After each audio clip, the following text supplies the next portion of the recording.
Guatevisión presenta. Muy buenas noches, queridos amigos, y bienvenidos a un show con Tuti. Gracias por su sintonía y estar siempre muy cerquita de nosotros. Esta noche queremos compartir con ustedes un programa dedicado al teatro guatemalteco. Así que sin más palabra, de una vez damos paso a él. Amigas, amigos, bienvenidos.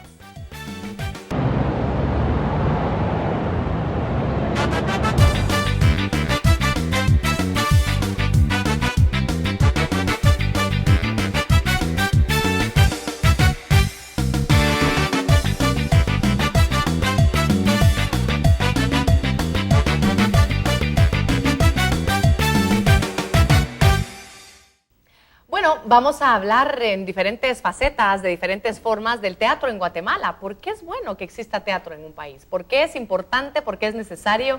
¿Por qué tantas personas dedican su vida al arte dramático, al teatro en general? Me da mucho gusto presentarles a ustedes a dos personajes a quienes quiero profundamente, a quienes admiro profundamente también, con quienes he tenido la bendición de compartir escena o dirección, dependiendo. Es Pati Orantes. ¿Cómo estás, Pati? Hola, Tuti. Muy feliz de estar aquí. Igualmente. Sí, contenta de verte y eso. Gracias. Igualmente, Pati. Gracias y bienvenida a tu tierra nuevamente, porque sé que has estado por ahí, por todos lados, ¿no? Sí, viajando un poco, formándome, continuando un poco mi formación y amando. Qué bueno, eso es importante. Sí. Y también nos acompaña Guillermo Ramírez Valenzuela, Willy Ramírez, para los amigos, o para todo el mundo, Willy. ¿Cómo estás? Para algunos. Bien. Gracias, Tuti. Un placer tenerte aquí también. Igualmente, Willy, gracias. ¿por qué es importante que exista teatro en un país? En la antigüedad no había democracia, había teatrocracia en la época de los griegos, ¿no? Tan importante era el teatro que era un sistema político de vida. Eso heredado a las futuras generaciones ha llegado hasta hoy, lamentablemente, para abajo. El teatro, anteriormente los griegos lo utilizaban para educar a la polis en los asuntos de sus héroes, sus dioses, etc., ¿no? Llegó el momento en que el Imperio Romano aplasta al Imperio griego y se desvirtúan muchas de las cosas. Es cuando entra la censura en el teatro. ¿Sí? Te podría haber un programa entero sobre la historia hasta llegar a hoy. El tema es que el arte en general se ha venido devaluando, ¿sí? Hay un principio social que dice que si un país está en crisis, todos sus sectores lo están. Y el teatro no es una excepción. Yo jamás había visto el teatro tan mal como está hoy. Realmente los valores artísticos, políticos, morales han caído de tal manera que hoy hay una mediocridad a nivel general, no solo en el teatro, en la vida en general, una corrupción terrible, ¿no? Por eso es que es importante que exista el teatro, porque además el teatro es una bandera, es una rebeldía, es contestatario, ¿sí? También existe el otro teatro, el de divertimento, lo cual está bien que exista, ¿no? Claro. Es buena la variedad en la vida, pero por eso es tan importante que exista teatro en un país. Sin embargo, de alguna manera, Pati, cuando vemos el teatro como reflejo de las problemáticas que existen en algún lugar, en alguna comunidad, en una ciudad, en una región, en un grupo, digamos, a veces como que las personas solo las están involucradas sienten que les pertenece, el resto es a lo mejor diversión, a lo mejor si me hacen reír voy, si no, no. ¿Cómo ves tú, cómo está el teatro y ese reflejo? Yo tengo otra tal vez perspectiva. Yo pienso que efectivamente un tipo de teatro llegó a su punto de crisis máximo y cayó, que era el teatro que hacíamos en la ciudad. Creo que ahora, digamos, existen grupos que nunca antes, por lo menos en los 30 y tantos años que yo tengo de hacer teatro, había visto, como Tzotzil, como Armadillo, como Teatro Ventana, como Axchouen. Digamos, veo un surgimiento de un teatro maya en el que por primera vez en mi vida yo veo un lenguaje escénico propio. Y es un lenguaje que nace de la investigación, de lo que estos grupos viven en sus comunidades, de lo que han investigado, de su cultura, y creo que allí hay una resonancia muy importante en sus comunidades, que es donde empiezan a presentarse y luego internacionalmente, porque Tzotzil ha viajado mucho, claro, y nos ha representado como nadie, ¿verdad? Entonces coincido con Willy en esto. Creo que el público efectivamente, ¿verdad? Respondiendo un poco a lo que decías, el público se agotó. Se agotó porque nosotros también entramos en crisis. Y el teatro es absolutamente necesario porque refleja la historia, porque el teatro se convierte en un narrador de lo que ocurre en cada pueblo, ¿verdad? Y como usted dice, claro, estamos en crisis, el teatro entró en otra crisis, pero hay otras formas, digamos, menos convencionales y para mí con un nivel artístico extraordinario que han surgido. Entonces yo soy un poco optimista en ese sentido. Creo, se nos acabaron las salas, se nos acabaron, digamos, el estado de una nulidad, todo, digamos, hay muchas nulidades, pero en contraposición a eso surgen grupos que desde la, digamos, el barrio, desde la comunidad, desde la independencia, presentándose en lugares menos convencionales, están haciendo lo suyo. Creo que falta mucha difusión. Por eso me encanta venir aquí, ¿verdad? Y digo, pues, que se le dé el espacio al teatro.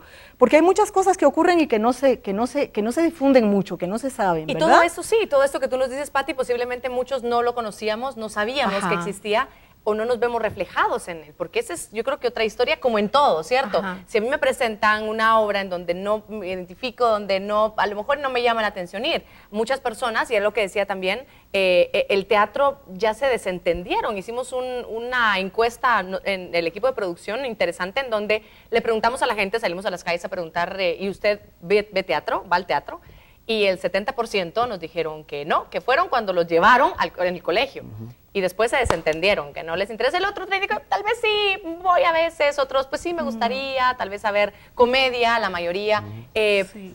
No es el teatro, y regresando a lo que decían ambos y coincidían que de alguna manera no es el mejor teatro el que de alguna manera en algunos ámbitos tenemos hoy en día en Guatemala, reflejo del público, de que el público lo que quiere es solo irse a reír, de que el público lo que quiere es algo importado, que lo que el público quiere es otra cosa. ¿Es eso, así funciona el teatro, como ese camino de dos vías? Yo lo que pienso es que, al igual que los griegos, con la censura de los romanos, nosotros tuvimos una censura militar aquí en los 70s, y ahí se acabó el buen teatro. Entonces, comenzamos a hacer comedia fina, volvimos a los clásicos, y poco a poco se fue degenerando el asunto, hasta que vimos a directores que nunca habían dirigido, dramaturgos que nunca habían escrito, y actores que estaban parados en escena que no eran actores. Y eso es lo que tenemos hoy. Gente que no conoce el oficio, y lo que necesita es ir a un café-teatro, donde para mí el concepto es terrible: café, teatro, o se toma café o se hace teatro, no se pueden hacer las dos cosas, ¿sí? O peor, restaurante-teatro, es aún peor, pero de eso está lleno, como dijo Pati. Las salas se están acabando, las pocas que existen tenemos que matarnos para tener un espacio en una sala. Y de alguna manera, perdón la interrupción, ¿esto no es una forma como de hacer que la gente vuelva a llegar al teatro? Estas modalidades que tal vez para el actor no es nada cómodo, estar escuchando tenedores, tazas, etcétera, pero de alguna manera hace que la gente llegue. No. ¿No? Para mí no.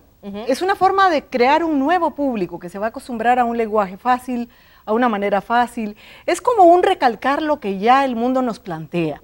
El mundo utiliza a la mujer. El mundo se burla, el mundo, digamos, plantea modelos de belleza, modelos de esto, de éxito, de lo otro, y es un teatro que recalca esto. Entonces la gente no piensa, se ríe, ¿verdad? Para mí se crea un público, sí, pero un público para ese tipo de teatro. Y necesitamos públicos para muchos teatros, o sea, está bien que exista ese teatro, está bien que exista, no sé si coincidimos, Willy, sí. Que se haga teatro para niños pensante, no pensando que los niños, aquí tenemos un buen ejemplo a Ricardo, que siempre tomó a los niños como seres pensantes, ¿verdad? Entonces yo pienso que no, y que es una responsabilidad también nuestra, ¿verdad?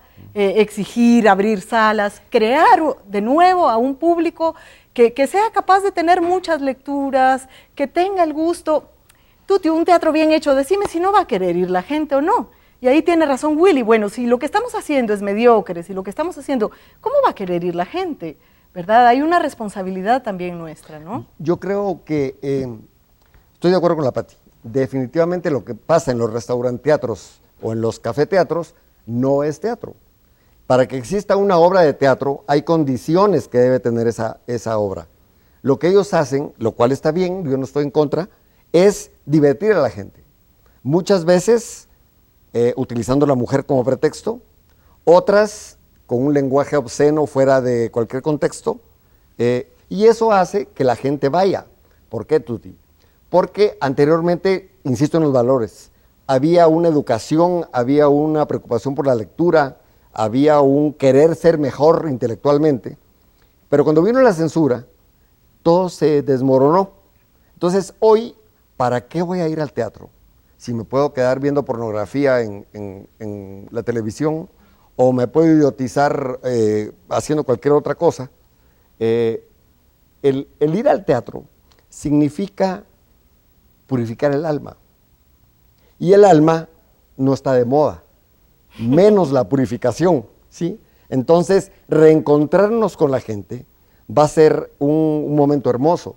De hecho, cada vez que yo dirijo una obra de teatro, sé que no voy a tener el teatro lleno, lo cual no me importa, porque hoy tener el teatro lleno, lamentablemente, es caer en la mediocridad, ¿sí? Tal vez yo quisiera decir que el teatro no solo purifica, sino abre nuevas perspectivas y es amoral, ¿verdad? Ético sí, pero abre nuevos canales del pensamiento. Y también, poniéndonos positivos, yo creo que hay unas generaciones jóvenes que se están formando bien y que están haciendo cosas muy interesantes. Yo he visto por lo menos 2 trabajos dirigidos y creados por jóvenes con un cuidado, con una puesta en escena tan contemporánea, tan pensada. Creo que hay excepciones y que hay que abrir también un poco, ¿verdad?, los ojos a la juventud. Yo creo que ellos están también proponiendo mucho. Este tema nos da para hablar y hablar y hablar y hablar, pero me tengo que ir a la pausa comercial desde hace 2 minutos. Así que vamos a la pausa, pero antes queremos compartir con ustedes los esfuerzos que se hacen, porque ha existido esfuerzos como, por ejemplo, la Compañía de Teatro Nacional de Guatemala, que se hizo el esfuerzo, lamentablemente ya no continuó. Willy era el director responsable de esto. También, Patti, tú estás en estos días justamente en el Encuentro Centroamericano de Actores y Actrices, Lagartija, del cual queremos conocer un poquito más, porque hay opciones para seguir profesionalizándonos como teatreros, si se me vale la palabra. Vamos a ver. Contarles un poquito de lo que es el proyecto Lagartija Centroamérica. Estamos ahorita en Ciudad de Zacatepeques, aquí en Antigua Guatemala, y pues estamos haciendo pues este encuentro, una fiesta centroamericana de teatro. Contamos con el maestro Mario González, guatemalteco radicado en París, maestro del Conservatorio Nacional de París. Están los talleres de extensión que también comparten los actores y actrices centroamericanos aquí en Guatemala, en las comunidades de Zacatepeques. Vamos a estar dando talleres de teatro, se van a estar dando funciones de teatro porque también hay una muestra. Bueno, los esperamos y las esperamos allá en Zacatepeques. Del 8 al 23 estará el Encuentro Lagartija en su 10ª edición.